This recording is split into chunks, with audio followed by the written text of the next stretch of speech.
At 5:30, a new law meant to charge synthetic opioid dealers with murder may take more lives than it's meant to save, according to critics of the so-called fentanyl trafficking bill. Join us now, Contact 5 investigative reporter Maris Badcock on why critics want this bill struck from the books. Maris?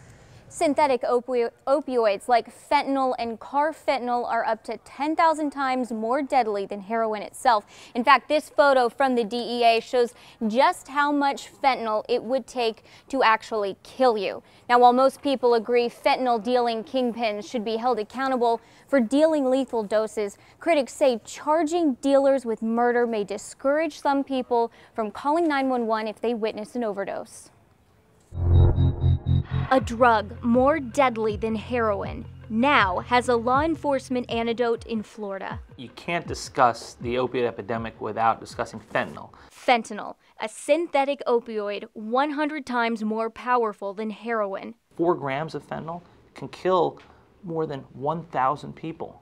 We're talking like mass murder here. In this case, just last week, Sheriff Ken Mascara of St. Lucie County charged this woman with attempted murder for dealing a near-deadly dose of illegal narcotics. well, the message should be clear among dealers that we're coming after them. This new fentanyl trafficking law, which goes into effect October 1st, will make it easier for Florida law enforcement like Sheriff Mascara to charge drug dealers with murder when they deal the deadliest drug of all, synthetic opioids. It's the same as if they're giving the person a loaded gun. But critics say this law isn't a silver bullet. You know, the war on drugs has been a colossal failure. Michael Collins with the Drug Policy Alliance says so-called drug-induced homicide laws like those in Florida put the wrong people behind bars. It isn't the kingpins that will end up being arrested. You know, quite often it's going to be someone who's selling to fund their own addiction. What is the alternative to let them go, to send them into treatment? We're talking about businessmen, not addicts. We're talking about drug dealers,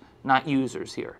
20 states, including Florida, have some type of drug-induced homicide law aimed at putting dealers behind bars. That we want to make sure that we are not repeating the mistakes of the past. And a lot of these policies originated, you know, at the height of the war on drugs in the 1980s. And that hasn't helped with reduced overdoses. So it's time for a new strategy. Instead of incarceration, the Drug Policy Alliance advocates for getting drugs like naloxone, which reverse the effects of an opiate overdose, into the hands of drug users. The metric isn't, you know, how many kilos of heroin have we seized, or how many drug dealers have we put in prison. The metric should be, are we, you know, preventing deaths? Are we reducing overdose rates? Because that's the real catastrophe in this country right now. But with fentanyl killing over 800 people in just 6 months last year in Florida, State Attorney Dave Ehrenberg says it's time to throw the book at synthetic opioid dealers. I've talked to too many grieving families who have lost a loved one to this epidemic,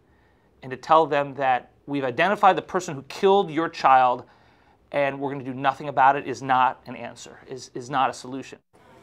Florida isn't the only state with drug-induced homicide laws. You can see what other states have similar laws on their books by going to our website, WPTV.com, after the show.